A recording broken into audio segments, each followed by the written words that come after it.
hanyuma musaza inzira itaha ibi wawe ni iyihe? sha wa mugabo uragira ngo uno mugabo duturanye ejo bundi twapfuye ikintu cyitwa ubutaka yihaye ibintu byo gushaka kugira ngo anyime inzira cyangwa turacaho twaciye ariko iyo nshatse ndamusimbuka nkamugwa mu bitugu kumusimbuka nkamugwa mu bitugu n'ugusimbuka kuri ya cyayiho ndahumeka wari kuvura kera ariko nakumenye uvuka byane yagahinda ni wari kuba okay nk'utuntu nk'utwo nguko cyane G the Master.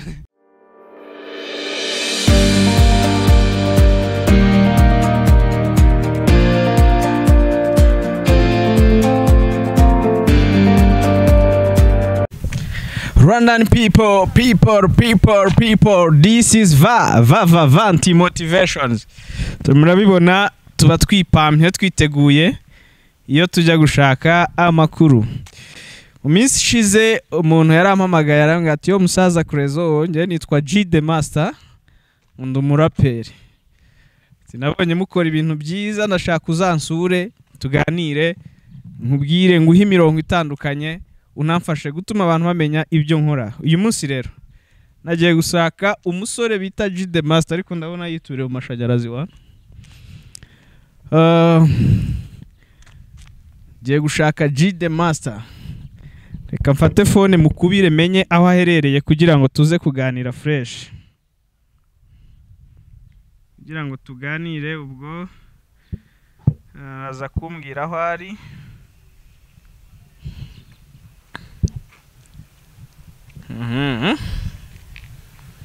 Ntabwo yitaba. Saza ngo G the Master rero reka ntegereze ko aza kuna. Ese man naho waje kwihugika rero.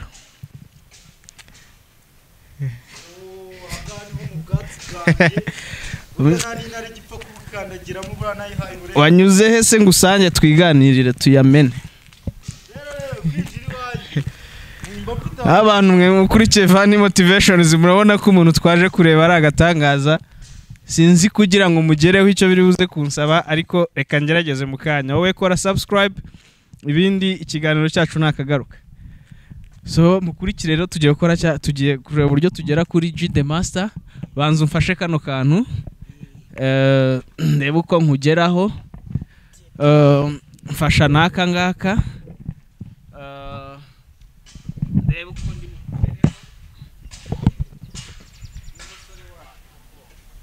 abaraperi bajya kuba bajya kwimanika hano. Yo utagwa musore utagwa rwose Ya man yo uyu musore ashobora kuba kaje. nakubwiye ati njyewe nashakaga kugira ngo ubundi intego yanjye ari ukugera ku bicu. Intego yabyara kugera ku impamvu nimba arigezeho ubu byaciyemo nanyungejeje ku bicu rero ndashima ara cyane. Ya man so twahageze rero kuri wa musore nababwiye wampamagaye akansaba ko tuza kumureba kugira ngo tuganire kandi atugaragarize impano ye mu kurapa. Abakurikiye Vanti Motivations babanje kwimenya. Watangira utwibwira bya gihanzi kumwe mu bigenza mu mirongo n'ibiki byose nyuma ukaza no kutubwira amazina yawe. Guturuka kure cyane burya sagari kure injyana bugitsa isanzwe kone nk'inyanja nshaka kugira ngo mbereke yuko nazamutse intambwe nateye ntawe utayishima cyangwa se ngayigaye. Yo hola je banyita G the Master amazina asanzwe nitwa Rwaponsi. Ayo bakunze kunyita banyita Rufa. Iryo zina niryo kenshi nkunda kwitwa. Yego. Na amazina nyine ufite? Ariko ari nayo banyita yihimbana ariko najya nishimira cyane. Ni nka yahe? Najyanye na karite mfite iki gihe. Karite yawe ni ihe rero muri iki gihe? Karite yanjye ni y'ubuhanzi. Ifasha umuntu ukamwita nka G Faro cyangwa ukamwita amazina G what? Ako kazina ubundi abantu bajya bavuga ati katurutse gukina football. Nagiye muri football atari itara yanjye. Atari itara yawe. Ariko narose inzozi ebyiri. Itara yawe yari iyihe? tara yanjye ari ukuririmba ujya muri ariko rero atari itara yawe njya muri football atari ubwo rero narirukankaga cyane urumva urabizi habayeho abakinyi ngo Rugifaru El Fenomeno bita Ronaldo uriya w'umunyabrazil bakavuga ba Bogota Alabama bahari aba Congo just uriya mutipe yirukanka ngo man reka tumubatize Gifaru ibitabiza gute no nibyo Gifaru byari bishatse kuvuga ni ukuvuga ngo uri Gifaru ariko karakanuza karakaza ku zina ryanjye nakanashatse G the Master ni gangster Master waba gangster Master w'abarara just narito muri make nawe urumurara nabaye umurara n'ibikoresho narabifashe ariko just ngewe impamvu noneho niyo mpamvu naje nitwa G nkababera Master ari kuba ubirwanya bya biyobyabwenge wafashe ku biyobyabwenge just okay nta muntu uba muri uzamuka gutya ngo abure kutabikoresha narabikoresheje ibiyobyabwenge wakoresheje ni nk'ibi nakoresheje plastic kandi bita nyine ako ngona nyine kakandi bita urumogi ako sinigeze mfata cigarette I know wagakoresheje igihe kingana cye wagakuraga he wakabonaga gute kuki wahisemo kukareka wabiretse ryari okay ngewe narakaritse bitewe nuko kanezaga ibintu bibi cyane just nkamenya yuko nawe ubwenge bwanjye bwahise busa nkaho busubira inyuma mbona yuko atari byiza nangira kwitandukanya na kapite y'abantu nyine muri groupe y'abantu impamvu kugira ngo ubireke groupe y'abantu itangira kukwanga ni hahandi ugera uvuga ati nsigaye njyenyine kandi meme umuhanzi ari umuhanzi Paxson ajya avuga ati nago turi twenyine ariko nitwakagombye kubaho twenyine biba bigenze gutyo niyo mpamvu nahise mfata shije kuba nabireka just nangira ku ndirimbo bita inzira yanjye ari ahantu bavuga ngo mu bikorwa byose turakora ni igihe kimwe hafi tukagirayo ni benshi badufasha mu mutungo benshi bakurishwe n'inkovu z'amateka pandagare ziradufata dushaka kugira ngo tubone amaramuko n'ubuzima tubayemo niyo game niyo style niyo change n'ubuzima tubayemo niyo game niyo style niyo change birumvikanisha ko aho wari umaze kureka ibyo bintu wafataga ibiyobyabwenge umaze kubireka utangira ubundi buzima bushya aho ngaho nashakaga kuha image inuza nka message ku bahanzi cyangwa abantu bakiri mu biyobyabwenge kuko iyo bikoresheje pandagarira gutwara iyo bikoresheje n'aya mafaranga ubona ntago agutera imbere yes G the Master cyangwa Alphonse cyangwa Alpha cyangwa GFR akunda bivugaga ibintu by'imiziki byaje kubera ko wari umaze kwisanga uvuye muri ibyo ngibyo ukavuga ngo reka njye no mu muziki cyangwa ni nk'ikintu gisa nkaho cyanunguye nyikora indirimbo bwa mbere ari indirimbo twakoze bita ubuzima twayikoze turi abanyeshuri tukiga kuri groupe scolaire Kinyinya urumva araho nyigitangira muri microphone bwa mbere nyifata microphone naravuze ati G ngautse muri beat so kugaruka ndababwira ku by'ubuzima bamwe baragafata abandi bakakabura iyi ni hip hop twe dukora nashakaga kugira ngo mbereke ko ngarutse mu njyana none ari yanjyana none ngiye kwinjiramo iyo ndirimbo bitewe n'ukuntu twakoze turi benshi byaneye inspiration yo kuba none nasubira gutaha nkuri yanjye nawe ugakora yawe so birangira rero winjiye mu muziki nk'umuntu rero wanyuze muri ubwo buzima bikagera naho ukoresha ibiyobyabwenge gusukaza kubireka hari urubyiruko ruri hano hanze rugikoresha ibiyobyabwenge baba urubyiruko rusanzwe hari n'abari mu miziki cyangwa bakora ubuhanzi reba muri kamera ugire inama ugira abakurikiye Vanti Motivations baba urubyiruko rukoresha ibiyobyabwenge baba abahanzi baba n'abandi inama bagirira ibuze ibereka ingaruka ibyo bintu byakugizaho cyangwa se bishobora kugira muri societe ndetse ndetse n'inzira bakoresha bakabivamo Okay. ubahe n'ubuhamya bw'ibyiza aka kanya uri kugeraho kubera ko waretse iyo nzira. Okay. Ikiza reka mbivuge nko mu ngiro ufite kuba waramuka ariko ejo ntabwo waramuka. Iyo urebye ikiyobyabwenge ni ikintu kibi cyane ku muntu wakimenyereye ntajya agira inzara, ariko ku muntu wakimenyereye agira inzara ku buryo n'ibyo wamuha ntabwo biba bimuhagije. Ariko njyewe nabwira ko iyo ngeso ntabwo aba ari nziza cyane, kuko niyo mpamvu leta y'u Rwanda iyo igiye gufata ifata kubitanga. Urumva wa wundi ubitanga, wa wundi ugenda bigemura, wa wundi niwe bakurikirana, kuko atabigemuye ntago mugenzi wanjye azagenda ngagera, kuko wa mugenzi wanjye azajya kukigurayo kubigurayo ntayo yumva ngo atewana ni neza, nawe none ubwo ati man aza kwake 200 ngo ndajya kugira ibiyobyabwenge ntago ari ibintu byiza. Okay, nanjye ndatanga ubuhamya nk'umuntu wabikoresheje aho nkabikoresheje gitoya.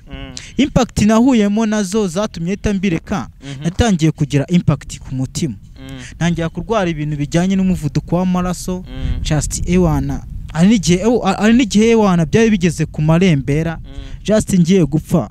Ewana ndibuka Mary yigeze yambwira, nagezeyo numva nigeze kubinywa byatara bigira motivation ku mutima wanjye ku buryo nendaga gupfa.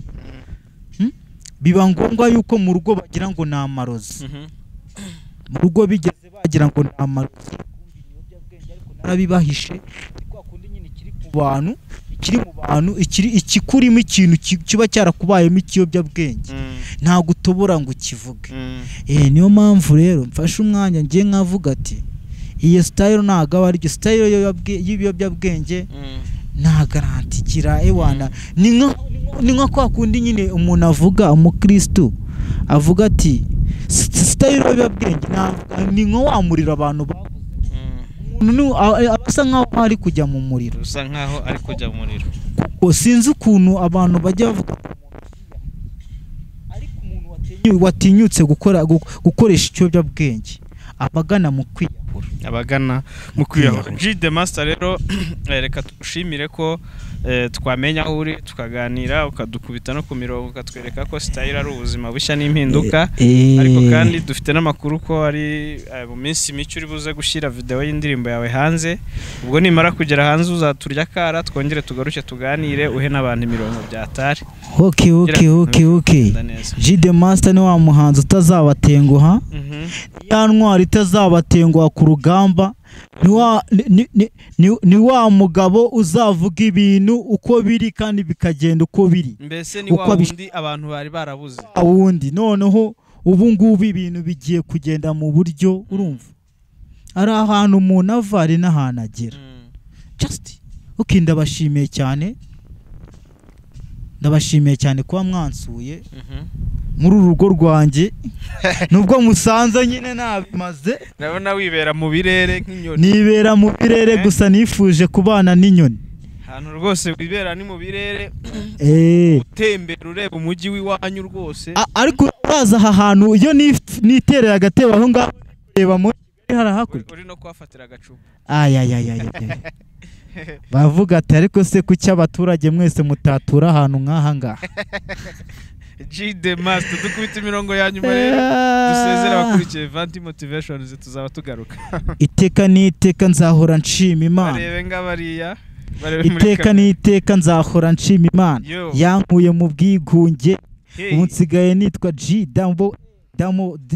The Master. Kubikora arabishoboye cyangwa se nabishoboye, muvuge ngo yego cyangwa se oya. Ndabizi yuko hano nasuwe n'abashyitsi kandi rwose simfite icyo kubaha, ariko ubutabazagaruka bashe kubahereza ibyo mfite. Ndabizi yuko ari ugusaranganya, kandi dore nanjye nanasaranganyijwe. Aho ngeze ni umuziki, aho nuye ni ukubera umuziki. Man. Yazabari wakurikiye Vanti Motivations rero. Yes. Twasuye umungu wacu G The Master. Yewe ariko ndi nk'umuntu usetse. Ari umukobwa twiganye. Kuru. nagiye kuririmba bwa mbere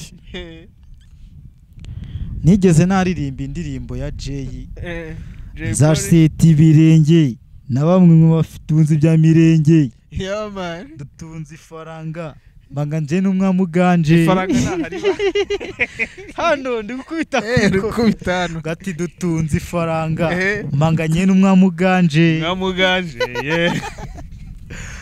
nabyera ni koko uzamutande n'inkoko uzamutandukanye n'inkoko okay ni ibintu nk'ibyo ngibyo byatari abo n'utuntu nakunze nkunda Tuff Gang byatari ewana ari nk'indirimbo 5 nakubwira nakunze za Tuff Gang hariyo bita kugira kure mu buzima nshuti yanjye menya katari ko gupfa ibyo bonwa nijoro bikubera isomo ryo mu buzima ndacyariho ndahumeka wari kuvura kera ariko nakumenye uvuka byane yagahinda ni wari kuba okay nk'utuntu nk'utwo nguko cyane G the Master yes G the Master reka tugushimire okay musaza nari baduhaye akakanya okay umunsi buriya ibintu bigiye gutangira ndabizi nago wasanze mfite akabindi ariko ubutaha uzasanga mfite ikibindi cyangenzaga n'inganzo yawe kandi nasogongenda nacurura nta kibazo imipira yawe n'abadukurikiye baraza gushyira muri comment yes G the Master ntekereza ko n'uwakenera ibihangano byawe yabibona anyuze kuri YouTube channel ya G the Master G the Master yeah okay cyangwa kabanza gaflowing wo bita ni Bisoso Pro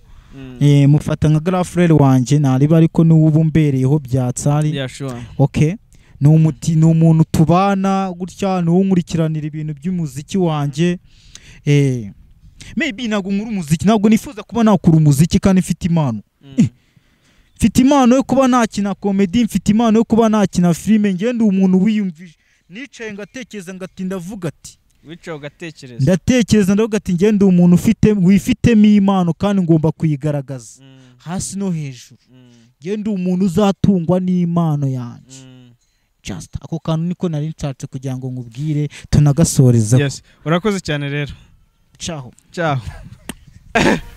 hanyuma musaza nzira itaha ibi wawe ni iyi ciao mugabo uragira ngo uno mugabo duturanye ejo bundi twapfuye ikintu cyitwa ubutaka anyuma ahantu ho gusohokera ariko buriya nawe nzamushira mu mirongo nawe nubizi ubigenza uterera iyo ugiye kujya iyo ngiye kumushira ku murongo no iyo ugiye gutaha ubigenza ute bigenza bayo batashye baca hehe bataha buriya nureba yihaye ibintu byo gushaka kugira ngo anyime inzira cyangwa turacaho twaciye tuzi ariko iyo nshatse ndamusimbuka nkamugwa mu bitugu kumusimbuka nkamugwa mu bitugu n'ugusimbuka kuri ya mabati zana ngufashe microphone umpe inzira ndebe uburyo turi butahe rero ibyo kwa G the Master ntabwo byoroshye ibyo kwa G the Master ndabona bitoroshye ibyo kwa G the Master ndabona bitoroshye akira mfasha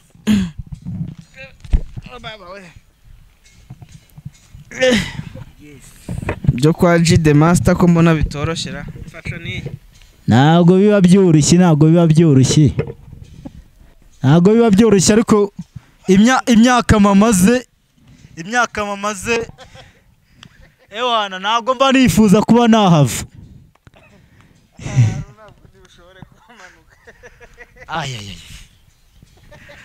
simbuka wa mugabo ariko se reka nkubwire ndashaka kuzagura imodokari noneho ingana n'inzu nka za zindi ziba zifite sikariye umuntu azamukamo